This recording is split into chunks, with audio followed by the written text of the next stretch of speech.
And medical science um,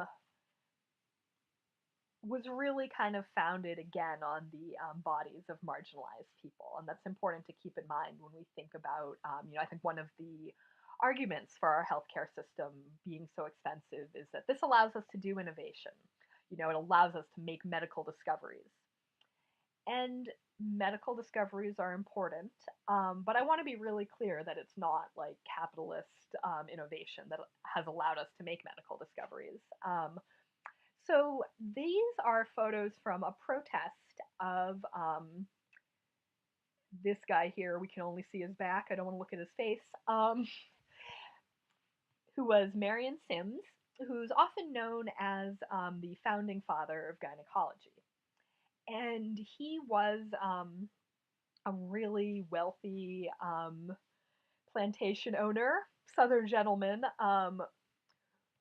who would purchase enslaved people for the purpose of experimenting on them.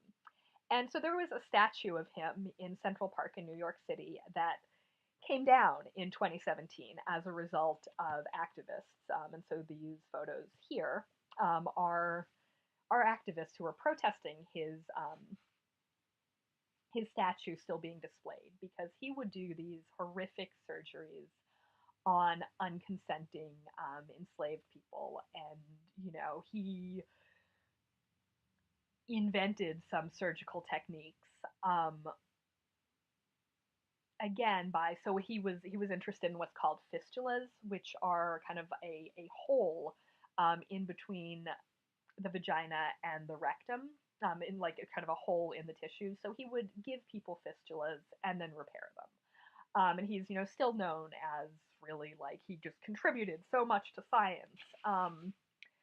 I am willing to bet that there were midwives, enslaved midwives on the plantation he owned who had better ways of curing fistulas when they occur, and they're a fairly rare problem that are often caused by poverty and malnutrition. And I can nerd out later about the connection. What I want to say is that medical science was created in some really devious ways.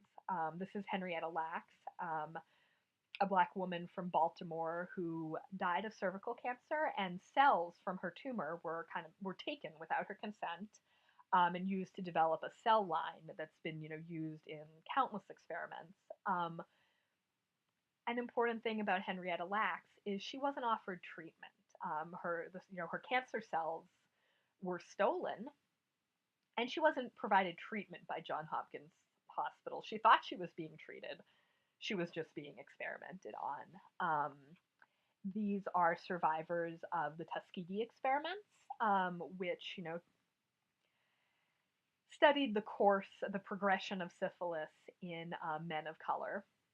Even after we discovered that antibiotics cured syphilis, people don't need to die of syphilis anymore. You can take antibiotics and be fine. These men were actively prevented from getting the antibiotics that they needed. Other clinics in the area were told not to give them antibiotics so that we could, we scientists, the United States Public Health Service could study syphilis. Lot of unnecessary deaths, and dying from syphilis is painful. So that's our medical science, and I want to be really clear about where it comes from and what we're selling in our healthcare system.